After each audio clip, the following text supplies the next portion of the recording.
कभी आपने सोचा है कि हमारी सोच किस हद तक हमारे इमोशंस और डिसीजंस को इफ़ेक्ट करती है। हर दिन हम कई थॉट्स से गुजरते हैं, कई थॉट्स एक्सपीरियंस करते हैं, but not all of them are accurate. कुछ थॉट्स होती हैं डिस्टॉर्टेड, जिन्हें हम कह देते हैं कॉग्निटिव डिस्टॉर्शंस। कॉग्निटिव डिस्टॉर्शंस वो बाइस्ड और नेगेटिव थिंकिंग पैटर्न्स हैं जो हमारी रियलिटी को ट्विस्ट करके हमें देते हैं।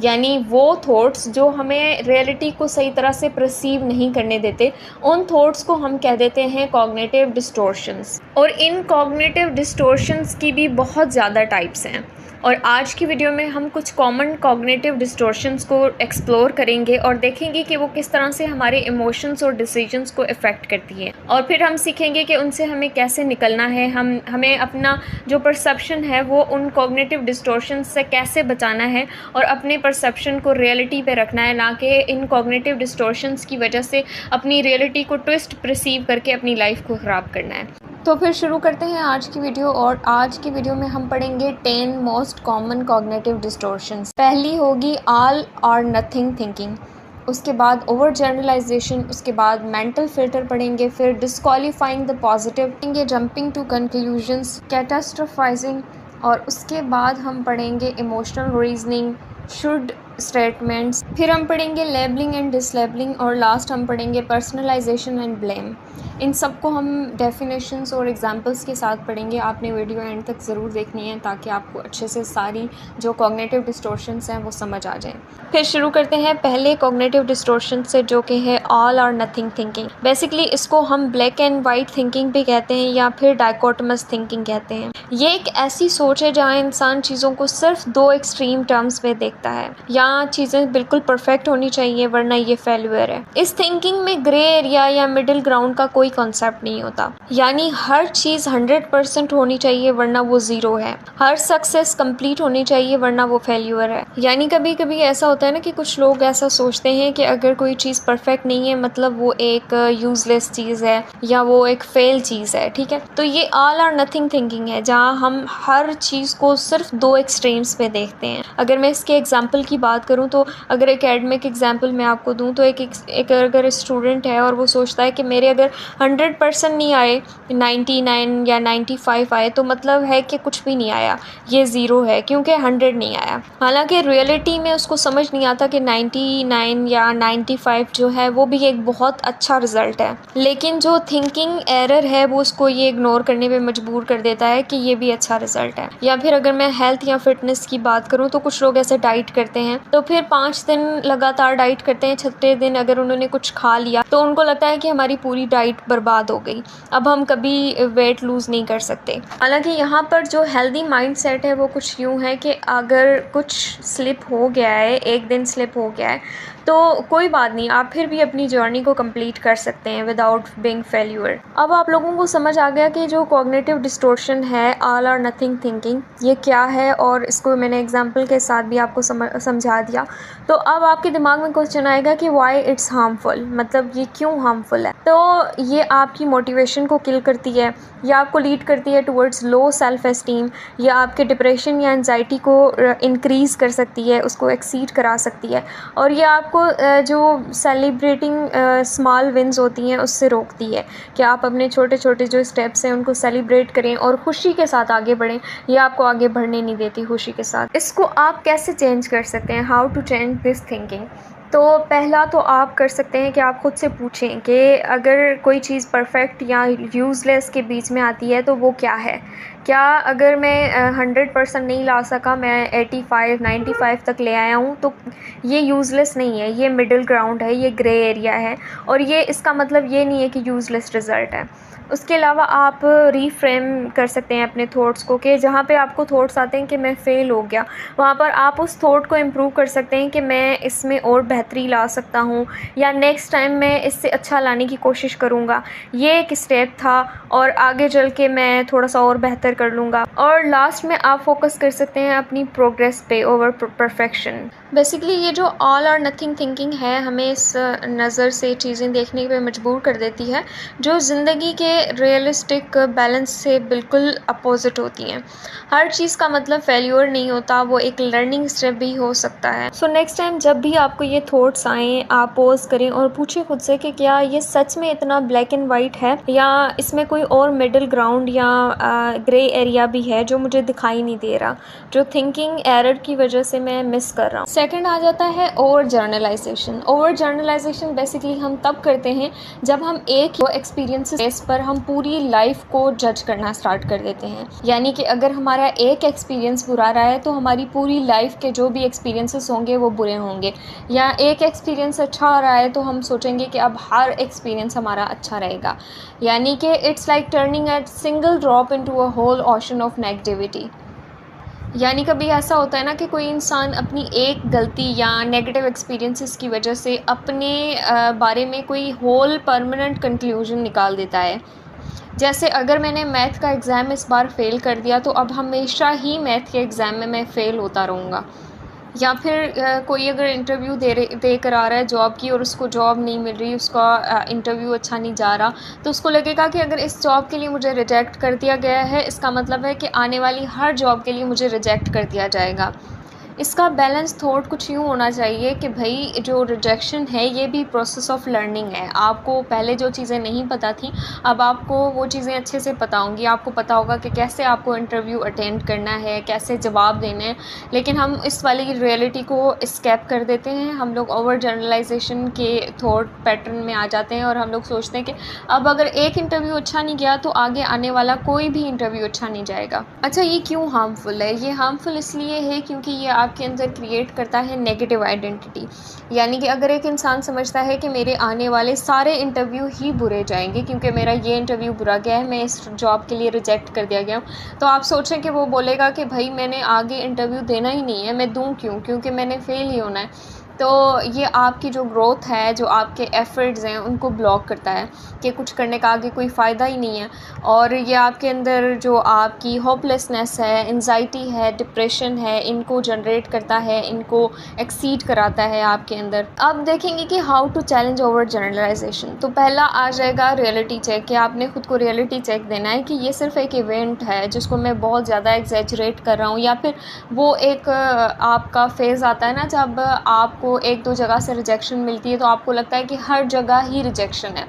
तो आपने खुद को रियलिटी चेक देना है कि नहीं, ऐसा नहीं है। एक डोर बंद है इसका मतलब ये नहीं है कि आने वाला हर डोर मेरे लिए क्लोज़ होगा। और ये सब करने से भी पहले आपने एक चीज़ करनी है, यूज़ एक्यूरेट लैंग्वेज। लेकिन आपने अपने बारे में एक सही लैंग्वेज यूज़ करनी है कि आप ये बोलने के बजाय कि मैं हमेशा फ़ेल ही हो जाऊँगा या मेरा हर इंटरव्यू फ्लॉप ही जाएगा, बोलने के बजाय आप बोलें कि कभी कभी प्रॉब्लम्स होती हैं बट हम इनसे सीख रहे हैं तो हम ग्रो कर रहे हैं, ठीक है, ये हमारे लिए बेनिफिशियल है। और उसके बाद आपने ट्रैक रखना है अपने जो स्मॉल गोल्स हैं, स्मॉल सक्सेसेस हैं, आपकी जो स्मॉल विन्स हैं उनके बारे में आपने ट्रैक रखना है कि जो भी सक्सेस मिल रही है, स्मॉल विन्स मिल रही हैं, या एफ़र्ट्स की लिस्ट बनानी है कि मैं एटलीस्ट कुछ कर तो रहा हूँ। तो जब आपके पास ये वाली लिस्ट होगी कि मैं ये एफ़र्ट्स कर रहा हूँ अभी भी, तो आपके जब और जनरलाइजेशन वाले जो आपके कॉग्निटिव डिस्टॉर्शंस आएंगी तो आप उनको बता सकेंगे कि भाई मेरे पास ये फैक्ट्स मौजूद हैं।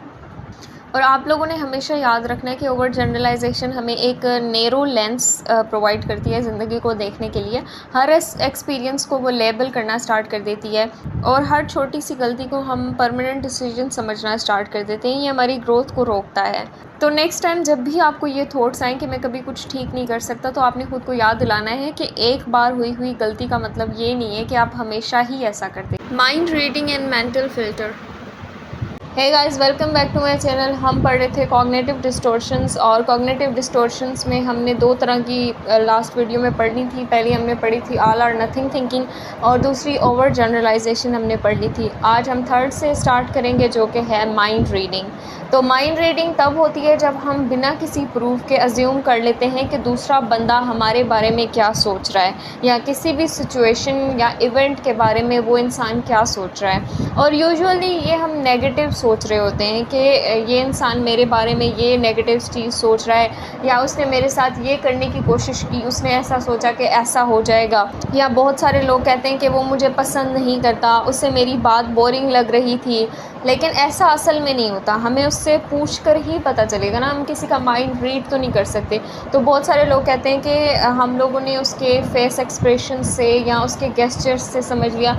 अच्छा, कीपिंग इन माइंड के गेस्चर्स और फेशियल एक्सप्रेशंस जो हैं वो बहुत नेसेसरी हैं किसी बात को समझने के लिए, लेकिन द थिंग इज़ कि हमेशा वो सही हों ज़रूरी नहीं है। तो बहुत मर्तबा ऐसा होता है कि हमें लगता है कि उसके फेशियल एक्सप्रेशंस या गेस्चर्स से जो चीज़ हम अज्यूम कर रहे हैं वो ठीक है, लेकिन बहुत मर्तबा ये ठीक नहीं भी होती। और बहुत मर्तबा जैसे हम किसी न्यू क्लास में जाते हैं, कहीं किसी सिचुएशन ऐसी जहाँ पर लोग जमा हों या कोई इवेंट हो रहा हो वहाँ पर जाते हैं, तो बहुत सारे लोग कहते हैं कि लोग मुझे देख रहे थे, इसका मतलब है मुझे जज करने की कोशिश कर रहे थे। हालांकि बहुत मर्तबा जब कोई न्यू इंसान आता है तो लोग उसको वैसे ही देखते हैं, या कोई और रीज़न भी हो सकती है, ज़रूरी नहीं है कि वो आपको जज कर रहे हों। या बहुत मर्तबा किसी इंसान के साथ आप बात कर रहे होते हैं तो उसका अगर उसके दिमाग में कुछ चल रहा हो और वो ठंडा सा रिप्लाई दे दे तो आपको लगता है कि उसको मेरी बात पसंद नहीं आई या वो मुझे इग्नोर करने की कोशिश कर रहा है। हालांकि हो सकता है कि बैक ऑफ द माइंड उसके दिमाग में कोई परेशानी चल रही हो, उसकी कोई सिचुएशन ऐसी चल रही हो। तो ये जो हम अपनी तरफ से एक राय कायम कर लेते हैं या कुछ अज्यूम कर लेते हैं, इसको कहते हैं माइंड रीडिंग, जहाँ हम दूसरों के थॉट्स को प्रेडिक्ट करने की कोशिश करते हैं विदाउट एनी रियल एविडेंस। यानी कि हमारे पास कोई ऐसा एविडेंस तो नहीं है ना कि ये बात सच ही है, लेकिन हम उसको सच कंसिडर करना स्टार्ट कर देते हैं। तो इसकी एक एग्जांपल है कि मैंने एक एंजाइटी वाले क्लाइंट को देखा और उसने मुझे एक मर्तबा कहा कि मैं जब लोगों से बात करता हूँ तो मैं उनकी तरफ देख नहीं पाता, तो मुझे ऐसा लगता है कि वो मुझे अननोइंग समझते होंगे क्योंकि मैं उनसे डायरेक्टली बात करते हुए देख नहीं पाता। यहाँ बहुत सारे लोगों को ये होता है कि मैं जब बात कर रहा था तो कोई और इंसान जो है वो काम में लगा हुआ था, तो इसका मतलब है कि वो मुझे इग्नोर करने की कोशिश कर रहा था। तो बहुत सारी इसकी रीज़न्स हो सकती हैं। हो सकता है ये किसी सिचुएशन में ठीक हो, लेकिन ज़रूरी नहीं है कि हर सिचुएशन में ठीक। और बहुत मर्तबा ऐसा होता है कि अगर मैं आप लोगों को वर्क प्लेस की एग्ज़ाम्पल दूँ तो अगर एक बॉस है, ठीक है, और वो अपनी किसी परेशानी में है और उन्होंने आपको देखा नहीं है, उन्होंने आपके सलाम का जवाब नहीं दिया, शायद उन्होंने ना सुना हो या वो गुज़र गए हों जल्दी से, तो बहुत मर्तबा लोग कहते हैं कि वो मुझसे नाराज़ हैं या उन्होंने मेरी परफॉर्मेंसेस से अनहैप्पीनेस शो की है, या इस तरह की सिचुएशन सोच के पूरे दिन वो लोग उस टेंशन में रहते हैं कि कोई इस तरह की चीज़ है। तो इसको बेसिकली कहते हैं माइंड रीडिंग। तो अगर मैं आपको बताऊं कि ये क्यों हार्मफुल है, तो ये आपके अंदर सोशल एंजाइटी क्रिएट करती है, सेल्फ़ डाउट क्रिएट करती है, ये आपके रिलेशनशिप्स को डैमेज की तरफ ले जाती है। अच्छा, ये डैमेज की तरफ कैसे ले जाता है? जैसे आप देखें, हम लोग ना कुछ अपनी तरफ से मिस इंटरप्रेट कर लेते हैं कि हम लोगों को वो कुछ शायद और कहना चाह रहा हो, लेकिन उसने बात कंप्लीट नहीं की, तो हम अपनी तरफ से अज्यूम कर लेते हैं। या अगर उसने मेरी बात प्रॉपर्ली सुनी नहीं, हो सकता है वो स्ट्रेस के अंडर हो या टायर्ड हो, कुछ भी हो, मैं अज्यूम करना शुरू कर दूँगी कि उसने मुझे इग्नोर किया या उसने मेरे साथ ये किया, तो नेक्स्ट टाइम मैं एक्शंस जो है अपने उसके अकॉर्डिंग वो लेना शुरू कर दूँगी, जिसकी वजह से हमारा रिलेशनशिप पहले की तरह नहीं रहेगा। तो ऑटोमेटिकली अगर डैमेज ना भी हो तो उसमें कुछ ना कुछ चीज़ें आ जाएंगी, ठीक है। और एक चीज़ है कि ये आपको लीड करती है ओवर थिंकिंग की तरफ, इमोशनल एग्जॉशन की तरफ। तो अब इसको आप चैलेंज कैसे कर सकते हैं? माइंड रीडिंग को कैसे चैलेंज किया जाए? तो इसको चैलेंज करने के लिए बेस्ट चीज़ ये कि आप क्लेरिफिकेशन के लिए बोलें जब पॉसिबल हो, ठीक है। तो आप उनसे पूछ लें, जैसे अगर मुझे लग रहा है कि मेरा अगर कोई फ्रेंड मुझे इग्नोर करने की कोशिश कर रहा है या मेरे बॉस ने मुझे इग्नोर किया है, तो मैं उनसे जाके पूछ लूँ कि कोई ऐसी चीज़ है जिसने आपको अपसेट किया है या सब कुछ ठीक है, ठीक है। लेकिन यहाँ पर आप लोगों ने एक और चीज़ का ध्यान रखना है कि ऐसा नहीं है कि आप लोग रोज़ाना ही आप लोगों को कुछ ऐसा लग रहा है और आप जाकर पूछ रहे हैं और रोज़ाना ही नेगेटिव आंसर आ रहा है। आपको अगर एक मरतबा लग रहा है आपका दोस्त आपको इग्नोर कर रहा है या आपका बॉस आपको रिप्लाई नहीं कर रहा सलाम का, या इस तरह की कोई सिचुएशन है जिसमें आप लोगों को डाउट हो रहा है कि कोई चीज़ है, कोई चीज़ गलत है, तो आप लोगों ने उसको ऑब्ज़र्व करना है कि एक मरतबा हो रही है, बार बार हो रही है। अगर आपको लग रहा है कि ऐसी चीज़ बार बार रिपीट हो रही है, 2-3 मरतबा हुई है, तो आप जाकर उसकी क्लेरिफिकेशन करने की कोशिश करें, उनसे पूछें। लेकिन अगर आपको एक मरतबा नेगेटिव आंसर मिल गया, अगर आपको लगता है कि एक मरतबा जो मैंने सोचा था वो गलत है, तो नेक्स्ट टाइम आप पूछने के बजाय आप अपने दिमाग को समझाएं कि नहीं, मैं गलत सोच रहा हूँ, ठीक है। ऐसा लास्ट टाइम तो मोस्टली इससे चीज़ें हैंडल हो जाती हैं, और बहुत मरतबा आपको इतने सरप्राइजिंग आंसर्स मिलते हैं उनसे कि वो तो चीज़ सॉल्व हो ही जाती है, इसके साथ एक दो और चीज़ें भी सॉल्व हो जाती हैं। और फिर बहुत मरतबा आप इसको रिप्लेस करते हैं, यानी कि अगर आप अज्यूम कर रहे हैं कुछ अपनी तरफ से, तो उस अजम्पशन को आप क्यूरियोसिटी के साथ रिप्लेस कर दें। कि जैसे अब पहले आप अज्यूम कर रहे थे कि वो मुझसे नाराज़ है, उसको आप करते हैं कि ऐसा क्या हुआ है, ठीक है। तो आप अपने आप को क्यूरियोसिटी में रखें और बोलें कि मुझे नहीं पता क्या हुआ है, ठीक है। एक चीज़ को सोचने के बजाय और नेगेटिव अज्यूम करने के बजाय ये बेहतर है कि आप ख़ुद को क्यूरियोसिटी में रखें कि क्या हो सकता है, ठीक है। और इसके अलावा आप कर सकते हैं यूज़ बैलेंस्ड थिंकिंग, कि अगर आपको कोई किसी चीज़ से रिलेटेड कोई प्रूफ नहीं मिल रहा, तो आप फिर सोचें कि आप अपनी इमेजिनेशंस पे, अपनी ओवर थिंकिंग पे क्यों ट्रस्ट कर रहे हैं। आप इसको मतलब एक तरह से ना बैलेंस करने की कोशिश करें कि मेरे पास कितनी ऐसी चीज़ें हैं जिसकी वजह से मैं अपनी जो ओवर थिंकिंग है या इमेजिनेशंस हैं उन पे ट्रस्ट करूं, ठीक है। वो हमेशा ठीक नहीं होती ना।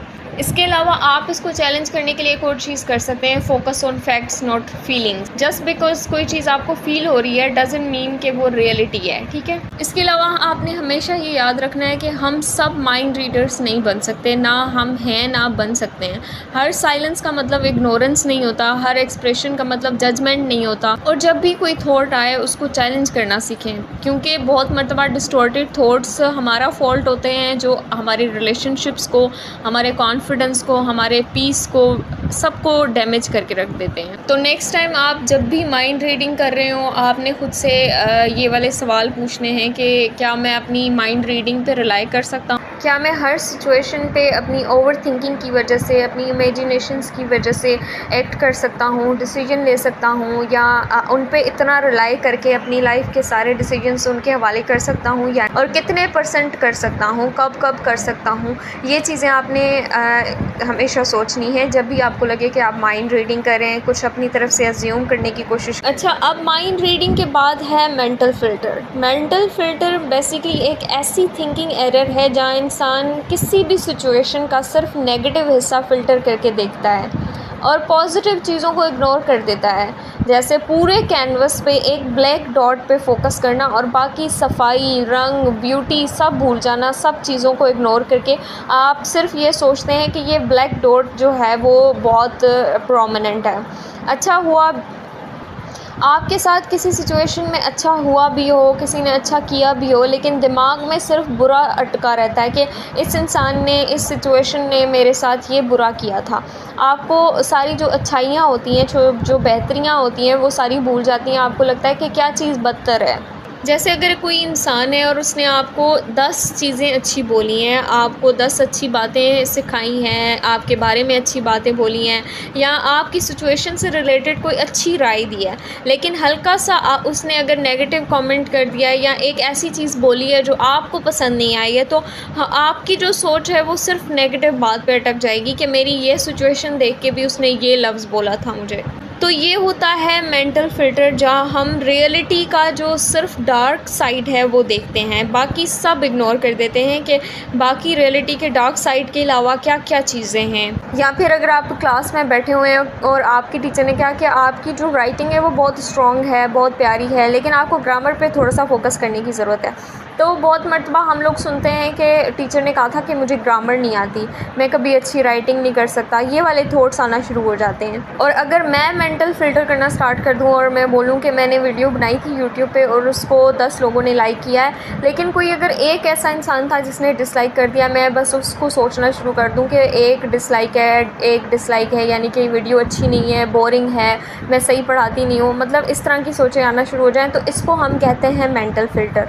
अच्छा, अगर हम बात करें कि ये कैसे हार्मफुल है, तो पहली बात है कि ये आपके सेल्फ़ एस्टीम को बहुत ज़्यादा हर्ट करती है, आपकी मोटिवेशन को बहुत ज़्यादा लो कर देती है।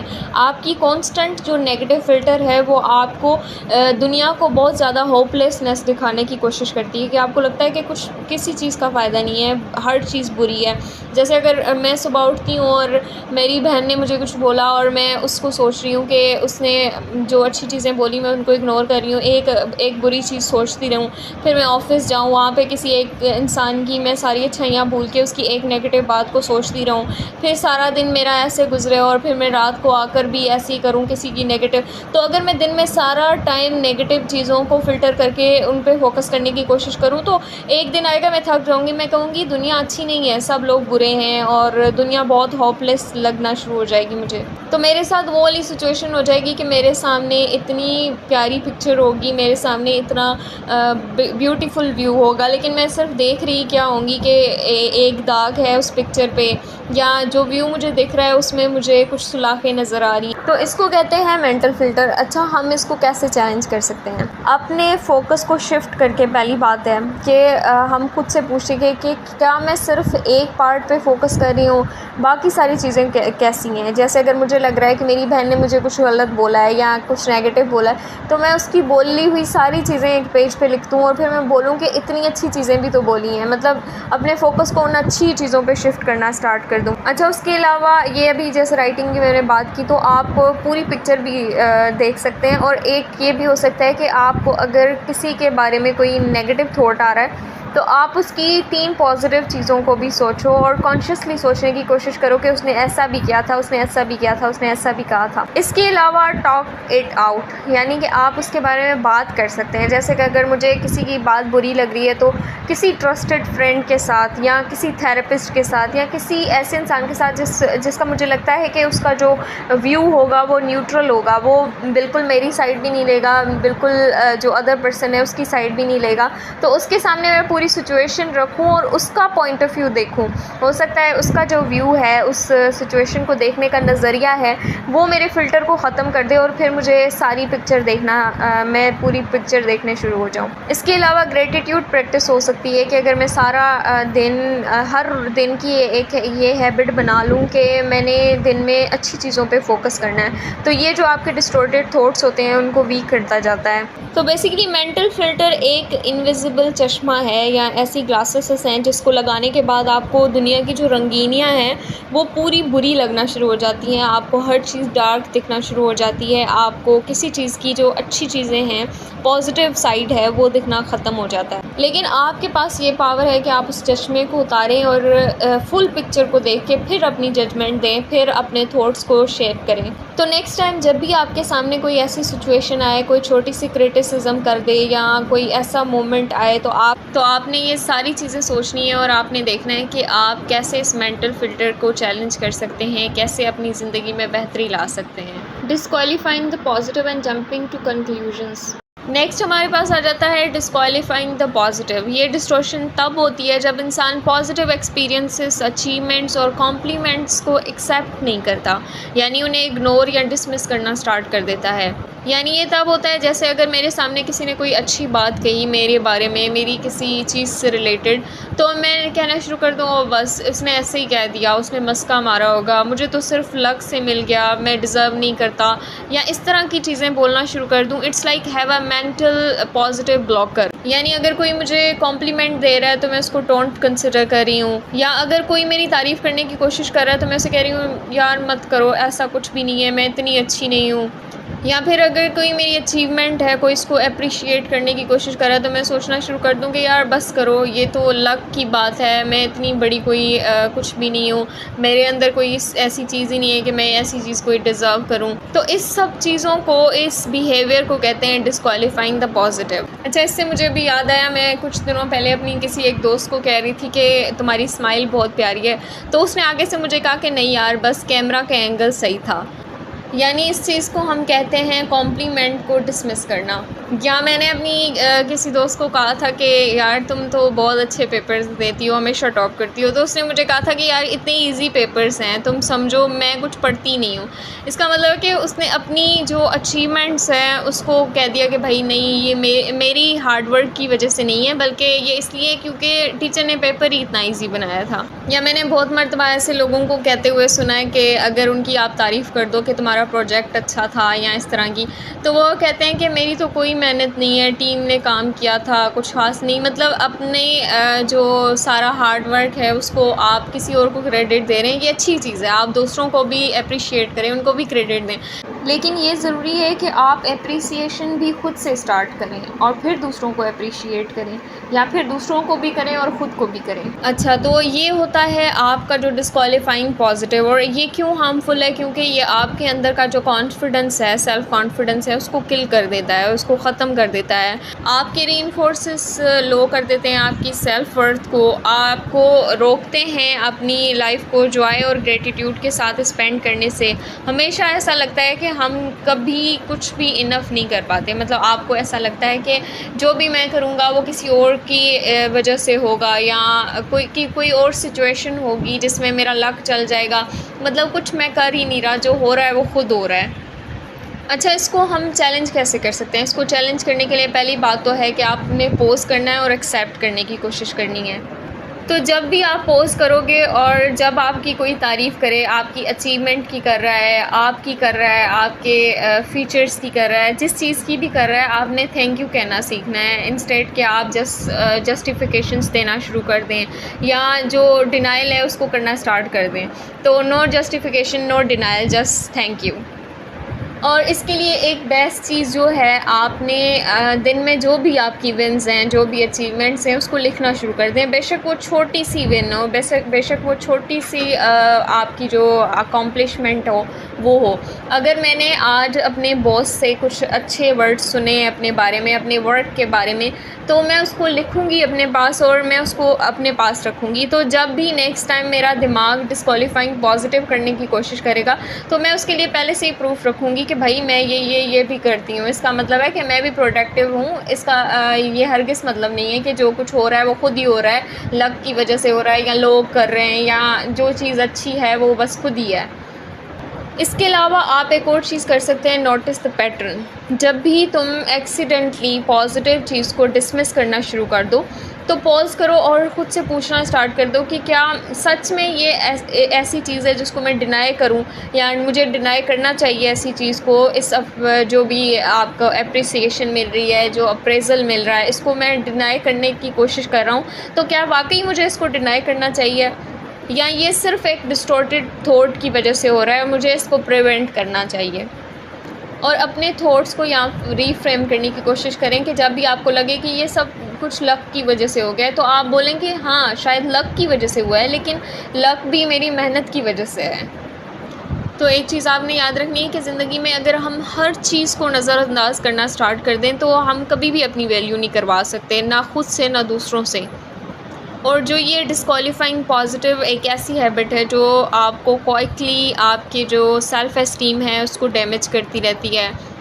तो आपने इससे बचना है, और नेक्स्ट टाइम कोई भी तारीफ़ करे, आपने उस अचीवमेंट को एक्सपीरियंस किया है तो उसको ऑन करना, रदर देन कि आप उसको डिस्क्वालीफाई करना शुरू कर दें, उसको डिसमिस करना शुरू कर दें, या डिनाइल में जाना शुरू कर दें। अच्छा, ये था डिस्क्वालीफाइंग द पॉजिटिव। नेक्स्ट हम पढ़ रहे हैं जंपिंग टू कंक्लूजन्स। अच्छा, जंपिंग टू कंक्लूजन एक ऐसा डिस्टॉर्शन है, ये तब होता है जब आप बिना किसी प्रॉपर एविडेंस के किसी बात का नतीजा निकाल लेते हैं, या किसी बात का कंक्लूजन निकाल लेते हैं, किसी बात को कंक्लूड कर देते हैं, किसी बात का रिज़ल्ट निकाल के सामने रख देते हैं, और ये यूजुअली नेगेटिव होता है। इसकी दो फॉर्म्स होती हैं। एक तो होता है माइंड रीडिंग। माइंड रीडिंग हमने पिछली वीडियो में पढ़ा था, और अगर आपने नहीं देखा तो उसको प्रॉपर्ली जाकर देखें। यहाँ पर मैं सिर्फ एक लाइन में इसको एक्सप्लेन करूँगी, वहाँ पे मैंने डिटेल में पढ़ाया हुआ है।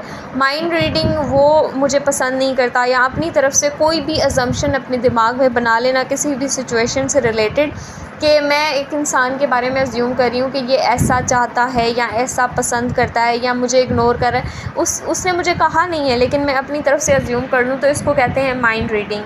इसके अलावा फॉर्चून टेलिंग होता है कि कोई भी सिचुएशन मेरे सामने आए और मैं उसको एनालाइज़ करके बोलूँ कि इसमें तो मैंने फ़ेल होना है, ये तो मुझसे हो नहीं पाएगा, ये तो मैं कर नहीं सकता, या आगे चल के ऐसा होगा। यानी आप फ्यूचर के बारे में कोई भी प्रेडिक्शन दे दें अपनी तरफ से। जैसे माइंड रीडिंग में आप कुछ अज्यूम करते हैं, फॉर्चून टेलिंग में आप फ्यूचर में आने वाली किसी चीज़ के बारे में कोई प्रेडिक्शन दे दें कि ऐसा होगा, ऐसा होने के चांसेस हैं, मतलब इस तरह से। और दोनों में आपके पास कोई किसी किस्म का एविडेंस नहीं होता, आप अपनी तरफ से कुछ बोल देते हैं, ठीक है।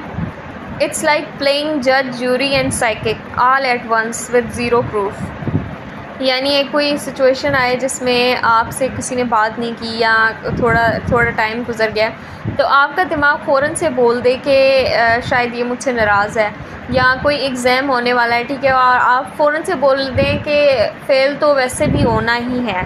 तो ये होता है जंपिंग टू कंक्लूजन्स, जहाँ हम सिचुएशंस का आउटकम पहले ही डिसाइड कर लेते हैं कि बिना किसी रियल एविडेंस के, बिना किसी ऐसी कंफर्मेशन के हम कह देते हैं कि ऐसा ही होगा। जैसे बहुत मर्तबा मैंने लोगों को सुना है कि उसने मुझे मैसेज का रिप्लाई नहीं दिया, पक्का मुझे इग्नोर कर रहा है या पक्का नाराज़ है। हालांकि रियलिटी कुछ ऐसे भी हो सकती है कि वो बिज़ी हो सकता है, उसका फ़ोन चार्ज नहीं हो सकता, मतलब बहुत सारी चीज़ें हो सकती हैं। अच्छा, पब्लिक स्पीकिंग के बारे में बहुत सारे लोग ऐसे कहते हैं कि मैंने स्टेज पे जाना है, लोगों ने मुझे स्टेज पे बुला लिया है, अब सारे मुझ पे हंसेंगे। बट रियलिटी कुड बी कि may be they will love your speech, you just don't know yet. अच्छा, मेरी दोस्त का एक जगह पे इंटरव्यू था और वहाँ पर ना इंटरव्यूअर ने थोड़े से एक्सप्रेशंस इस तरह के दिखाए, तो थोड़ा सा वो क्विक बोल रहा था और मेरी दोस्त ने वापस आके मुझे कहा कि मुझे जॉब नहीं मिलेगी, और इस इंटरव्यूअर इतने टेंट्रम्स दिखा रहा था और ब्ला ब्ला ब्ला। एंड एक चीज़ हुई कि एक हफ़्ते बाद उसको कॉल आ गई और उसका सेकंड इंटरव्यू स्केड्यूल हो गया। तो सच ये भी हो सकता है कि शायद उसने कॉफ़ी ना पी हो, शायद उसका दिन अच्छा ना जा रहा हो, शायद उसकी तबीयत ख़राब हो, मतलब कुछ भी हो सकता है। अच्छा, अब यहाँ पे क्वेश्चन आता है कि ये क्यों आपके लिए हार्मफुल है। तो ये आपके अंदर अननेसेसरी एंजाइटी क्रिएट करता है। जैसे मैंने आप लोगों को अभी एग्जांपल दी अपनी दोस्त की कि उसने इंटरव्यू के बाद कहा कि मुझे जॉब नहीं मिलेगी, और उसने पूरा दिन रो के गुजारा, अगले दिन भी रो के गुजारा, और इतनी डिसअपॉइंटमेंट, इतनी होपलेसनेस, लेकिन इस सारी एंशियस सिचुएशन से गुजरने के बाद उसको कॉल आ ही गई। अगेन ये आपके रिलेशनशिप्स को डैमेज कर सकता है, जैसे मैंने माइंड रीडिंग में भी बताया था। तो फॉल्स असम्पशंस या प्रेडिक्शंस जो होती हैं ना, या जंपिंग टू कंक्लूजन्स, ये आपके रिलेशनशिप्स को बहुत वीक करता है कि आप कोई चीज़ हुई नहीं है और आप पहले से अज्यूम कर देते हैं, प्रेडिक्ट कर देते हैं, कंक्लूड कर देते हैं। तो ये चीज़ आपके रिलेशनशिप्स के लिए भी अच्छी नहीं होती, और बहुत सारी सिचुएशन में ये आपको लीड करती है towards self sabotage, because you assume failure and stop trying. अच्छा, अब हम देखेंगे कि इसको हम कैसे चैलेंज कर सकते हैं। पहली चैलेंज करने की बात तो यही है कि आस्क योर सेल्फ, जब भी आपको किसी ऐसी अजम्पशन या कंक्लूजन या प्रेडिक्शन का सामना करना पड़ रहा हो, आपने अपने थॉट्स को थोड़ा सा चैलेंज करने की कोशिश करनी है। आपने खुद से पूछना है कि ये कोई रियल एविडेंस की बेस पे मैं सोच रहा हूँ, या ये मेरे थॉट्स क्यों आ रहे हैं, ये सिर्फ गेसेस हैं या वाकई ये सच्चाई है। इसके अलावा आपने टेस्ट करना है अपने थॉट्स को कि अगर मुझे श्योर नहीं हूँ मैं किसी सिचुएशन के बारे में, इतनी श्योरिटी नहीं है, तो मैं खुद से ये फाइनल जजमेंट क्यों दे रहा हूँ। आप अपने थॉट्स को चैलेंज करने की कोशिश करें। इसके अलावा यूज़ न्यूट्रल लैंग्वेज, कि जहाँ पर आपको थॉट आ रहा है कि मुझे तो वैसे ही फ़ेल हो जाना है, मैं तो वैसे ही बेकार हूँ, मेरा तो इंटरव्यू वैसे ही बुरा जाएगा, आप ये भी सोच सकते हैं कि मैं अपनी तरफ से बेस्ट दे रहा हूँ, मैं अपनी तरफ से अच्छा ट्राई, बाकी जो होगी देखी जाएगी। क्योंकि जंपिंग टू कंक्लूजन्स एक मेंटल शॉर्टकट है, लेकिन अक्सर ये हमें गलत डायरेक्शंस में ले जाता है। अक्सर हम नेगेटिव सोच रहे होते हैं, अक्सर जो हम कंक्लूड कर रहे होते हैं वो ठीक नहीं होता। तो हर चीज़ का नतीजा पहले से डिसाइड कर लेना ये फेयर नहीं है, ठीक है, किसी भी सिचुएशन में फेयर नहीं है, ना दूसरों के लिए, ना खुद के लिए, ना अपने किसी आने वाले इवेंट के लिए। कुछ भी प्रेडिक्ट कर देना, कुछ भी अज्यूम कर देना, किसी भी कंक्लूजन तक पहुँच जाना, ये हमेशा ठीक नहीं होता। तो अगले टाइम जब भी आपको ऐसा कोई चीज़ सामना करना पड़ रहा हो जहाँ पे आपको लग रहा हो कि आप अज्यूम कर रहे हैं या प्रेडिक्ट कर रहे हैं या अपनी तरफ से किसी चीज़ का कंक्लूजन निकालने की कोशिश करें, तो आपने खुद को रोकना है और ये सारी चीज़ें चेक करनी है जो मैंने अभी आपको ऊपर बताई हैं। To challenge your thoughts, catastrophising and emotional reasoning. अच्छा, 7th आती है कैटास्ट्रोफाइजिंग। कैटास्ट्रोफाइजिंग तब होती है जब हम किसी सिचुएशन को बहुत ज़्यादा बैड कंसिडर करना स्टार्ट कर देते हैं, बहुत ज़्यादा बुरा सोचना शुरू कर देते हैं, वर्स्ट केस सिनेरियोज़ अपने दिमाग में फ़ौरन से बनाना स्टार्ट कर देते हैं कि कोई सिचुएशन है उसको तो बुरा ही होना है, अगर ये नहीं हुआ तो सब बर्बाद हो जाएगा, थोड़ी सी प्रॉब्लम आ जाती है, थोड़ी सी इनकन्वीनियंस आ जाती है, तो हम लोग सोचना शुरू कर देते हैं ये तो ज़िंदगी ख़त्म हो गई, ये तो सब बर्बाद हो गया, अब तो कुछ भी नहीं बचा। ये डिस्टॉर्शन स्मॉल प्रॉब्लम्स को ह्यूज डिज़ास्टर में बदल के रख देती है। आपको लगता है कि अगर थोड़ी सी इनकन्वीनियंस, थोड़ा सी प्रॉब्लमेटिक कोई चीज़ आ जाती है तो आपको लगता है कि बहुत बड़ा डिज़ास्टर आ गया है। दिमाग में आपको लगता है कि कोई भी चीज़ अब ठीक नहीं हो सकती, नॉट इन रियल लाइफ, लेकिन हम लोग अपनी तरफ से सोच लेते हैं कि बस अब ख़त्म हो गया सब कुछ। अच्छा, मुझे इससे एक चीज़ याद आई कि मेरी एक दोस्त ने मुझे एक दिन मैसेज किया और मेरा नेट ऑफ़ था, तो जब मैंने नेट ऑन किया और मैंने फिर उसके मैसेज का रिप्लाई किया तो उसने मुझसे पूछा कि मुझे ऐसा लगा था कि तुमने मुझे ब्लॉक कर दिया है।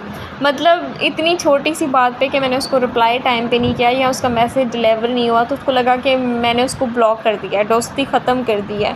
मतलब ये होती है कि जब आप इनकन्वीनियंस थोड़ी सी होती है या थोड़ा सा प्रॉब्लमेटिक कोई चीज़ होना शुरू हो जाती है तो आपको लगता है कि बस अब सब कुछ ख़त्म, सब कुछ बर्बाद। या जैसे लास्ट वाले में मैंने आपको जंपिंग टू कंक्लूजन पे अपनी एक दोस्त की एग्जांपल दी थी कि उसने इंटरव्यू के बाद इतना रोना धोना मचाया, इतना बोला कि अब तो मुझे कभी जॉब नहीं मिलेगी, सब कुछ ख़त्म हो गया ये वो, और इसके बाद क्या हुआ कि उसको कॉल आ गई। तो ये सब कुछ होता है कैटास्ट्रोफाइजिंग में, जहाँ हर छोटी सी चीज़ दिमाग में आपके लगता है कि सुनामी आ गई है, सब कुछ ख़त्म हो गया है।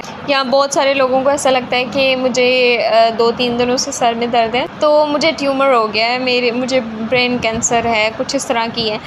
हालांकि ये भी हो सकता है कि आपको डिहाइड्रेशन हो रही हो, कोई किसी चीज़ का आपने स्ट्रेस ले लिया हो, कोई चीज़ अनकॉन्शियसली आपको इरीटेट कर रही हो जिसकी वजह से आपके सर में दर्द हो, या अगर आपका एक असाइनमेंट लेट हो गया तो आपको लगता है कि मैं फ़ेल हो गया, ठीक है, या डिग्री नहीं मिलेगी, या अगर मैं एक एग्ज़ाम में फ़ेल हो गया हूँ तो अब सब कुछ ख़त्म हो गया। हालांकि आप फिर से एग्ज़ाम दे सकते हैं, रीअपीयर हो सकते हैं, कुछ भी हो सकता है। या बहुत सारे लोगों ने अगर कोई ऐसा इवेंट हुआ होता है जो पब्लिकली हुआ होता है और उनको लगता है कि बहुत शर्मिंदगी की बात है, अगर मैं पब्लिक में गिर गई हूँ या कुछ इस तरह से हुआ है तो सब हंस रहे हैं और अब मैं किसी को फेस नहीं कर पाऊँगी, पूरी ज़िंदगी लोग ये सोचते रहेंगे।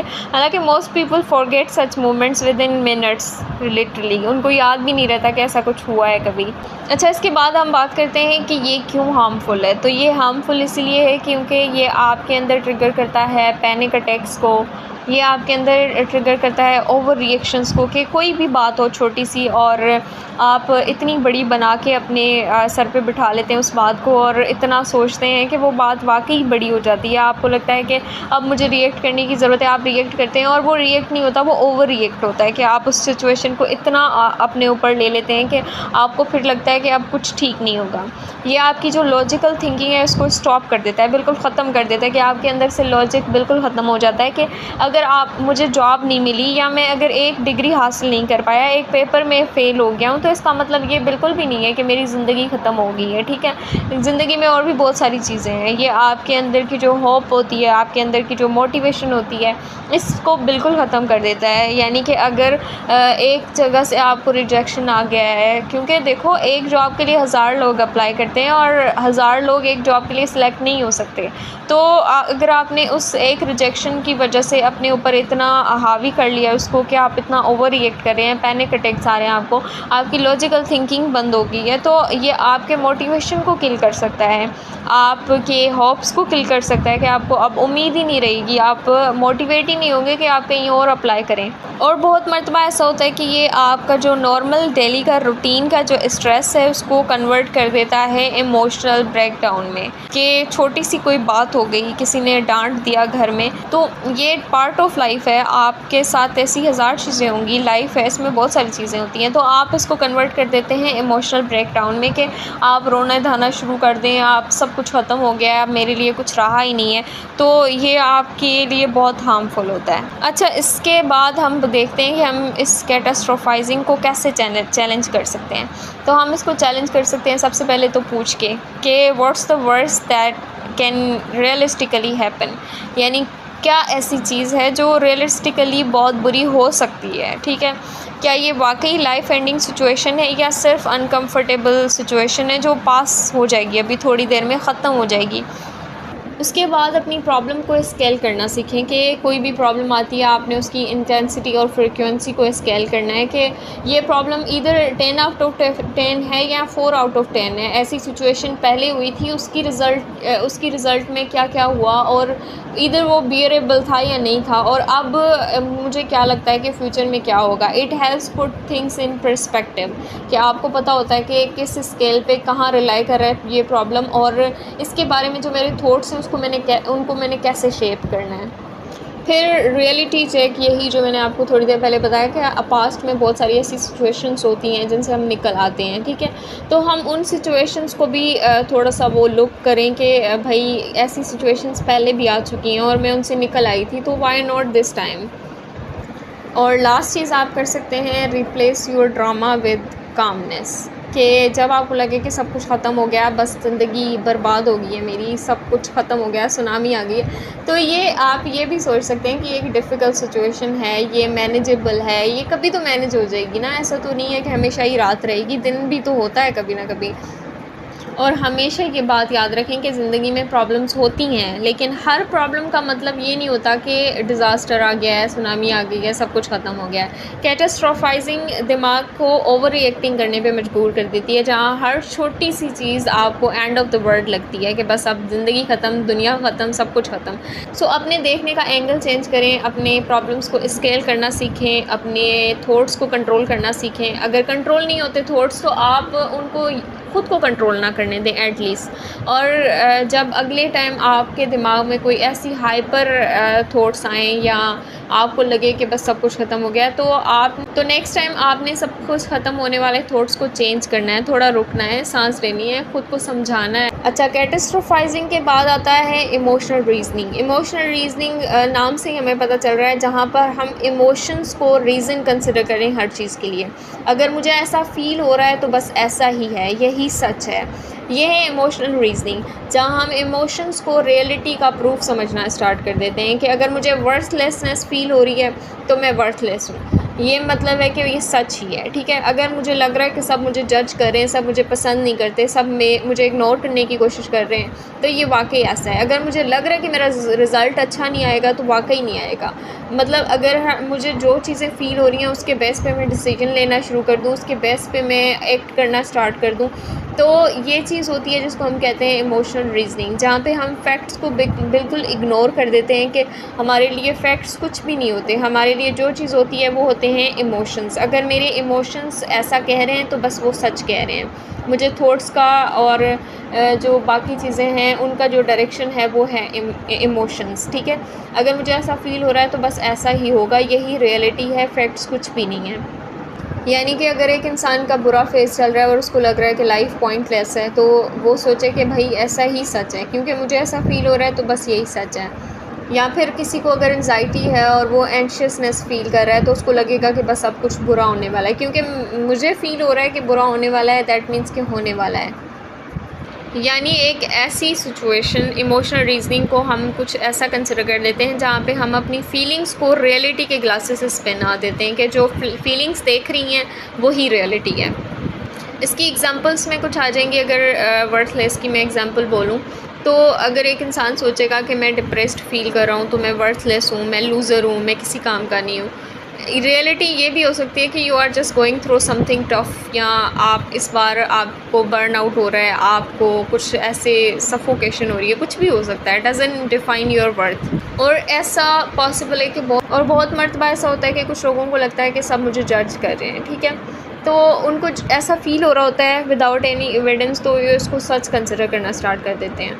हालांकि ये भी हो सकता है कि ये आपका सिर्फ इनर क्रिटिक बोल रहा हो, ये सच ना हो, ठीक है, ये फीलिंग्स। अच्छा, इसके बाद हम देखते हैं कि ये क्यों हार्मफुल है। तो ये आपके जजमेंट्स को क्लाउड्स कर देते हैं, ये आपके ब्लॉक करते हैं रेशनल थिंकिंग को, सब कुछ पर्सनल और नेगेटिव लगना स्टार्ट हो जाता है, ये आपको स्ट्रक फील करवाते हैं इमोशनल लूप में। अच्छा, अब यहाँ पे क्वेश्चन आता है कि आप इसको कैसे चैलेंज कर सकते हैं। तो इसको चैलेंज करने के लिए वही चीज़ आपने पोज करना है और ख़ुद से पूछना है कि क्या ये सारी फीलिंग्स हैं या रियलिटी है।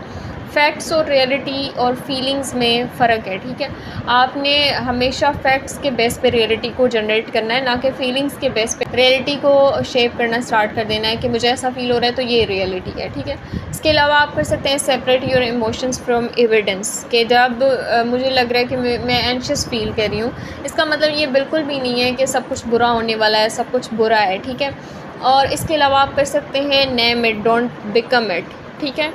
कि अगर मुझे डाउन फ़ील हो रहा है तो मैं बोलना शुरू कर दूं कि आई एम अ फेल्यूर, हालांकि feeling down right now but doesn't mean कि I am down forever. इसके अलावा ख़ुद को समझाएं कि जो फीलिंग्स हैं ये आपकी हेल्प के लिए हैं, आपके एविडेंस नहीं है कि आप हर चीज़ को उसके बेस पे शेप करना स्टार्ट कर दें, स्पेशली अपने डिसीजन। और यहाँ पर एक चीज़ याद रखना बहुत ज़रूरी है कि हमारे जो इमोशंस हैं वो पावरफुल हैं, लेकिन वो हर वक्त एक्यूरेट नहीं होते। इमोशनल रीजनिंग एक डिस्टोर्शन है जो हमारे माइंड को कंफ्यूज कर देती है कि मुझे जो फ़ील हो रहा है वो ही सच है, लेकिन सच ये भी है कि फीलिंग्स पास होती हैं, गुजर जाती हैं, ठीक है। अभी अगर मुझे डाउन फ़ील हो रहा है, अभी अगर मैं एंशियस फ़ील कर रही हूँ, तो एक वक्त आएगा वो एंजाइटी ख़त्म हो जाएगी, सब कुछ ख़त्म होगा और मैं फिर से अच्छा फ़ील करना स्टार्ट कर दूँगी। लेकिन जो सच होता है वो हमेशा रहता है, ठीक है। वो फैक्ट्स हैं और वो कभी नहीं बदलते।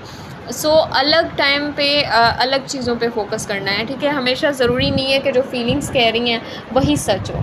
तो अगली टाइम जब भी आपको डिप्रेस्ड, एंशियस और वर्थलेस फील हो, आपने अपने आप से ये ज़रूर पूछना है कि क्या ये सिर्फ फीलिंग्स हैं या ये रियलिटी बेस्ड वाली फीलिंग्स हैं। Should statements and personalisation blame. अच्छा, उसके बाद आ जाता है शुड स्टेटमेंट्स। शुड स्टेटमेंट एक तरह का जो कॉग्निटिव डिस्टॉर्शन है, ये डिस्टॉर्शन तब होती है जब हम अपने या दूसरों के ऊपर रिजिड रूल्स इम्पोज करना स्टार्ट कर देते हैं। यानी कि मुझे स्ट्रॉन्ग होना चाहिए था, उन्हें समझना चाहिए था, उन्हें ऐसा नहीं करना चाहिए था, मुझे ऐसा नहीं करना चाहिए था, मैं ऐसे नहीं करना चाहती थी। तो ये शुड, मस्ट और ऑट टू, ये वर्ड्स दिखाते हैं कि हम कैसा बनना चाहिए, हमें कैसा करना चाहिए, किस चीज़ पे फोकस करनी चाहिए। तो हम लोग फिर जो करना चाहिए इस पे फोकस करते हैं, ना कि जो है या जिस पे हमें फ़ोकस करनी चाहिए उस पे फोकस नहीं करते। तो ऐसा समझें कि हम सबके दिमाग में एक तरह का एक इनविजिबल सा रूल बुक होता है जिसमें हमने लिखा होता है कि भाई मुझे स्ट्रॉन्ग होना चाहिए, मुझे कभी कोई गलती नहीं करनी चाहिए, दूसरों को कंसिडरेट करना चाहिए। मतलब इस तरह की चीज़ें होती हैं जिसमें हम लोग शुड का बहुत ज़्यादा इस्तेमाल करते हैं। और जब भी हमारा ये शुड का स्टेटमेंट ज़्यादा हो जाता है, जब हम शुड का ज़्यादा इस्तेमाल करना स्टार्ट कर देते हैं, तो ये शुड जो है ये प्रेशर डालता है और फिर हमारे अंदर जो है गिल्ट क्रिएट होना शुरू हो जाता है। और यही शुड का स्टेटमेंट जब दूसरों के लिए इस्तेमाल होता है, दूसरों पे प्रेशर डालता है, तो फिर ये कन्वर्ट हो जाता है एंगर और डिसअपॉइंटमेंट में। जब आप अपने लिए शुड का स्टेटमेंट ऐड करेंगे हर चीज़ में कि मुझे ऐसा करना चाहिए था, मुझे ऐसा होना चाहिए था, तब आपके अंदर एक गिल्ट सा जनरेट होना शुरू हो जाएगा। और यही शुड का स्टेटमेंट जब आप दूसरों के लिए इस्तेमाल करेंगे, आपको जब लगेगा कि दूसरों को ऐसा होना चाहिए, दूसरों को ऐसा करना चाहिए, तो आपके अंदर एंगर और डिसअपॉइंटमेंट्स जनरेट होना शुरू हो जाएंगी। तो इसी शुड के इस्तेमाल को हम कहते हैं शुड स्टेटमेंट डिस्टॉर्शन, जहाँ पर आपका जो फोकस है वो शिफ्ट हो जाता है फ्रॉम क्या है टू क्या होना चाहिए। बहुत सारे लोगों को आपने देखा होगा कि वो कहते हैं मुझे रोना नहीं चाहिए था, मुझे इतना सैड नहीं होना चाहिए था, मुझे क्यों ऐसा फ़ील हो रहा है। तो भाई वो भूल जाते हैं कि you are a human, feelings आती हैं और अलाउड है, आप फील करें। या फिर बहुत सारे लोग शुड का स्टेटमेंट यूज़ करते हैं रिग्रेट शो करने के लिए कि मुझे ये जॉब की ऑफ़र आई थी, मुझे एक्सेप्ट कर लेनी चाहिए थी। Hindsight in 2020 but it's not always fair to your past self. ठीक है, आप अपने पास्ट सेल्फ के बारे में भी सोचें, उसकी पॉसिबिलिटी, उसकी सिचुएशंस भी सोचें। ठीक है, उसने तब क्या सोचा था और उसकी जो सराउंडिंग सिचुएशंस थी तब कैसी थी, उसके अकॉर्डिंग उसने अपनी तरफ से अच्छा फ़ैसला लिया था। तो बस अब गुजर चुका है पास्ट, आपने उसके बारे में नहीं सोचना, वरना जो आपका पास्ट सेल्फ है आप उसको गिल्ट में डाल रहे हैं। ठीक है, और बहुत मर्तबा हम ब्लेम करते हैं दूसरों को, उसे मेरा मूड समझना चाहिए था, उसे मेरी सिचुएशन समझनी चाहिए थी, उसको ये करना चाहिए था, उसको वो करना चाहिए था। तो हमारी जो एक्सपेक्टेशंस होती हैं और रियलिटी होती है ये डिफरेंट होती है, हमें समझना पड़ेगा। और कम्युनिकेशन यहाँ पे बहुत ज़रूरी है कि आपने उसको बताया ही नहीं है तो उसको कहाँ से किसने उसको बताया, ठीक है, कि उसको ऐसा करना चाहिए।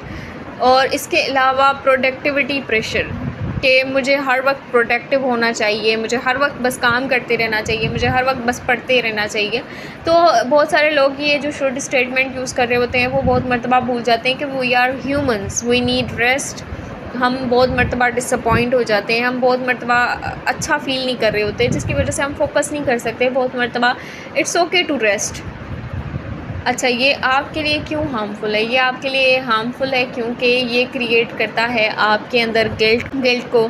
ये आपके अंदर डोंट मीट एक्सपेक्टेशंस और ये वाली फीलिंग्स आपके अंदर जनरेट करता है कि आप कभी भी इनफ नहीं हैं। यह आपके अंदर बिल्ड करता है रिसेंटमेंट को कि दूसरों के बारे में, और आप कहते हैं कि बस अब मुझे नहीं मिलना क्योंकि उसको मेरा ख़याल नहीं है, उसको होना चाहिए था। और ये आपको आपके लिए एक बहुत बड़ी दीवार बना देता है कि आप एक्सेप्ट करें who you are and who others are, मतलब क्या हैं आप और क्या है दूसरे, उसको और ये आपको स्टॉप करता है from accepting ourselves and others as we are, यानी कि हम अपने आप को और दूसरों को उस कंडीशन में एक्सेप्ट नहीं करते जिसमें हम हैं, जिस वर्जन में हम हैं, हम उसको ऐसे एक्सेप्ट नहीं करते। हम सोचते हैं कि ये ऐसा होना चाहिए था, मैं ऐसा होना चाहिए था, मतलब ऐसे होने चाहिए के चक्कर में, शुड के चक्कर में हम प्रेजेंट में जो हैं उस चीज़ को कभी एक्सेप्ट नहीं कर पाते। हम लोग हमेशा ज़्यादा की सोच में रहते हैं। तो इसको हम चैलेंज इस तरह से कर सकते हैं कि हमने रिप्लेस करना है इस शुड स्टेटमेंट को विद कुड एंड प्रेफर, कि मुझे ऐसा करना चाहिए था, मुझे ऐसा करना चाहिए था, मुझे ऐसा होना चाहिए था, मुझे इनको ऐसा होना चाहिए था, उनको समझना चाहिए था, को आपने चेंज कर देना है कि मैं ऐसा भी कर सकती थी, वो ऐसा भी कर सकते थे, लेकिन उस वक्त उन्होंने बेस्ट एक्शन दिया या उस वक्त मैंने बेस्ट डिसीजन लिया था, अपने सराउंडिंग को कंसिडर करते हुए, अपनी फीलिंग्स को कंसिडर करते हुए, है मेंटल स्टेट है उसको कंसिडर करते हुए। इसके अलावा प्रैक्टिस सेल्फ कन्फेशन, गलतियाँ ग्रोथ का पार्ट हैं, पनिशमेंट नहीं।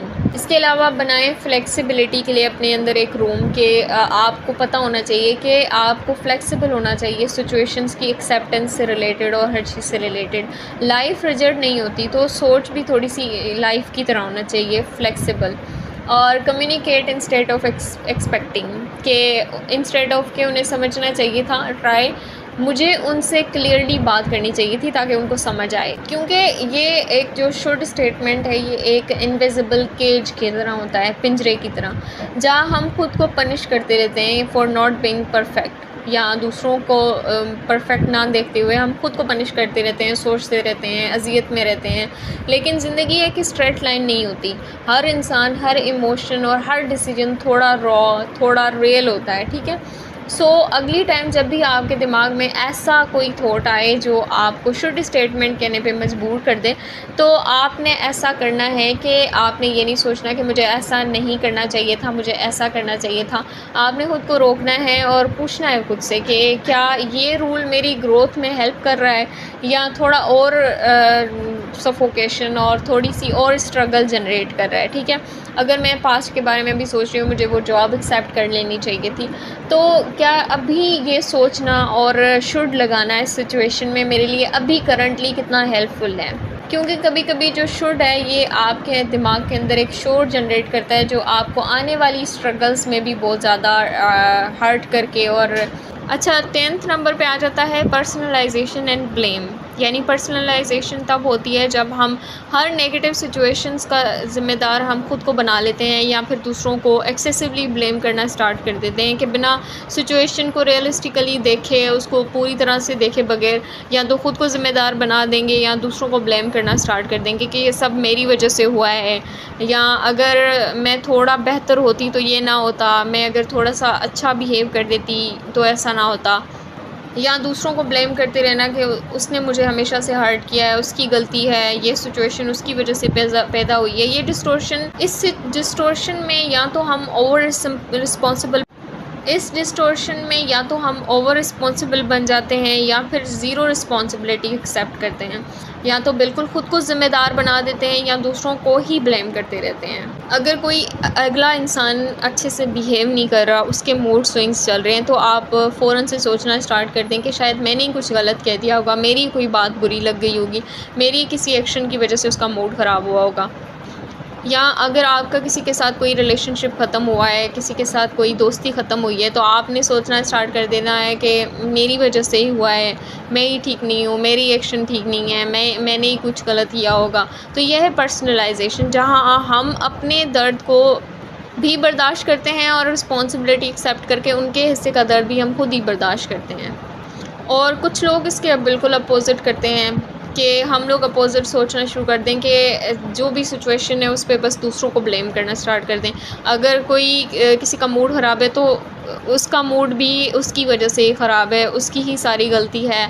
और अगर कोई रिलेशनशिप एंड हुआ है तो उसकी वजह से ही सब कुछ हुआ है, उसको ही ज़िम्मेदार बना लेना, ब्लेम सब किसी और के सर डाल देना, बिना ये सोचे कि कहीं हम भी उसमें थोड़ा सा पार्ट प्ले तो नहीं कर रहे। जैसे एक आंटी को मैंने देखा और उनका बेटा थोड़ा-सा डिप्रेस था, थोड़ा-सा डिप्रेशन फ़ेज़ से गुज़र रहा था। तो वो हमेशा ये कहती थी कि ये मेरी ही गलती है, मैं ही अच्छी माँ नहीं हूँ, मैंने उसे सही से सँभाला नहीं। हालाँकि उनको समझना चाहिए कि मेंटल हेल्थ बहुत कॉम्प्लेक्स चीज़ है, it's not all about one person, ठीक है? बहुत सारी सिचुएशन कंट्रीब्यूट करती हैं इसमें। या अगर बॉस आपको आकर मीटिंग में कह रहा है कि हमें थोड़ी-सी अपनी प्रोग्रेस को थोड़ा-सा और बढ़ाना पड़ेगा और अच्छी जानी चाहिए इस बार इस मंथ की रिपोर्ट, तो आप सोचना शुरू कर दें कि वो मुझे ही कह रहे हैं, मेरी ही अच्छी परफ़ॉर्मेंस नहीं है। या फिर आप लोग बिल्कुल अपोज़िट करना स्टार्ट कर दें कि अगर कोई बच्चा डिप्रेस्ड है तो सारी उसी की गलती है ना, उसने फ़ोन यूज़ किया था, जैसे अम्मियाँ कहती हैं। या अगर कोई बॉस कह रहा है तो आप बोलें कि मेरी कोलीग्स ही ठीक काम नहीं कर रहे, इसकी वजह से बॉस ऐसा कह रहे हैं, या बॉस खुद ही ठीक नहीं कर रहे। तो इस तरह से सारा ब्लेम एक इंसान पे डाल देना। तो अब हम देखेंगे कि ये क्यों हार्मफुल है। ये इसलिए हार्मफुल है अगर ये पर्सनलाइजेशन है, यानी कि अगर आप हर चीज़ का ख़ुद को ही ब्लेम कर रहे हैं, ख़ुद को ही रिस्पॉन्सिबल समझ रहे हैं, तो ये आपके अंदर गिल्ट जनरेट करता है, सेल्फ़ ब्लेम जनरेट करता है, टॉक्सिक शेम जनरेट करता है, जो आपके लिए बिल्कुल हेल्दी नहीं है, ठीक है? अगर आप ब्लेमिंग अदर्स करते हैं, पर्सनलाइजेशन के बजाय आप ब्लेम अदर कर रहे हैं कि जो कुछ हो रहा है बस दूसरों की वजह से ही हो रहा है, दूसरों की ही गलती है, तो ये आपके अंदर बिटरनेस, नो ग्रोथ और विक्टिम मेंटालिटी जनरेट करता है, जो ये भी आपके लिए बिल्कुल हेल्दी नहीं है, ठीक है? और रियलिटी को डिस्टॉर्ट करता है, आपके सच को छुपाकर आपको एक्सट्रीम थिंकिंग तक ले जाता है। इसको चैलेंज करने के लिए भी आपने सबसे पहले खुद से पूछना है कि क्या मैं वाकई इस सिचुएशन का ज़िम्मेदार हूँ, या कोई अगला इंसान जिसको आप ब्लेम कर रहे हैं, कोई अदर, ये उसका ज़िम्मेदार है, उसको ब्लेम देना चाहिए, या सिर्फ ये मैं फ़ील कर रहा हूँ, ठीक है? इसके अलावा आपने चेक करना है ऑन बोथ साइड कि मुझे अपना हिस्सा देखना है या दूसरों का भी सोचना है, ठीक है? कि मेरा हिस्सा हो सकता है इस फाइट में, उसका भी हो सकता है, ठीक है? ऐसा हरगिज़ नहीं है कि मैं एक हाथ से ताली बजाए जा रही हूँ। और यूज़ अ बैलेंस लैंग्वेज के मेरी वजह से ही सब बर्बाद हो गया, के बजाय आप सोचें कि मुझे कुछ चीज़ें डिफरेंटली करनी चाहिए थी, लेकिन अब जो सब कुछ हो गया सो हो गया, अब इसकी रिस्पॉन्सिबिलिटी मेरी नहीं है, ठीक है? जो हो गया सो हो गया। इसके अलावा फॉरगिव योरसेल्फ एंड अदर्स, कि अगर आप ब्लेम होल्ड करके अपना आप ही वो करें कि इसकी वजह से ही सब कुछ हुआ है, तो आप अपना प्रेजेंट भी ख़राब कर रहे हैं। या अगर आप रिस्पॉन्सिबिलिटी होल्ड करके आप कह रहे हैं कि मेरी वजह से ही सब कुछ ख़त्म हुआ है और उसको सोच रहे हैं, तो आप अपना प्रेजेंट भी ख़राब करें। तो जो हो गया है उसको फॉरगिव करें और फॉरगिवनेस जनरेट करें दूसरों के लिए भी, अपने। और एक चीज़ आपने यहाँ पे हमेशा याद रखनी है कि जो पर्सनलाइजेशन है, ये दर्द का वो वर्जन होता है जहाँ हम खुद को ज़ख्म देना स्टार्ट कर देते हैं बिना किसी निशान के, और ब्लेमिंग दूसरों का वो वर्जन होता है जहाँ हम दूसरों के हाथों में अपनी हीलिंग का रिमोट दे देते हैं। क्योंकि बहुत सारे जो मामले होते हैं वो कॉम्प्लेक्स होते हैं, जो भी प्रॉब्लम्स होती हैं वो कॉम्प्लेक्स होती हैं, उनमें ना सारी गलती दूसरों की होती है, ना सारी गलती आपकी होती है। अगर आपसे कोई गलती आपको लगता है हो भी गई है तो उसका एहसास रखें, लेकिन उसको आप अपने बारे में बार बार जनरेट करके अपने अंदर गिल्ट ट्रैप ना लाएं, और ना ही दूसरों को ब्लेम करके बस उनके बारे में वो बोली जाएं। तो क्योंकि हीलिंग तभी होती है जब आप एक बैलेंस चूज़ करते हैं कि भाई जो हो गया सो हो गया, उसमें आधी गलती उनकी थी, आधी मेरी थी, आधी सिचुएशन की भी हो सकती है, आधे हालात की भी हो सकती है, मतलब हर चीज़ की हो सकती है। यहाँ पर हमारी जो 10 कॉमन कॉग्निटिव डिस्टॉर्शंस थी वो कंप्लीट हो गई।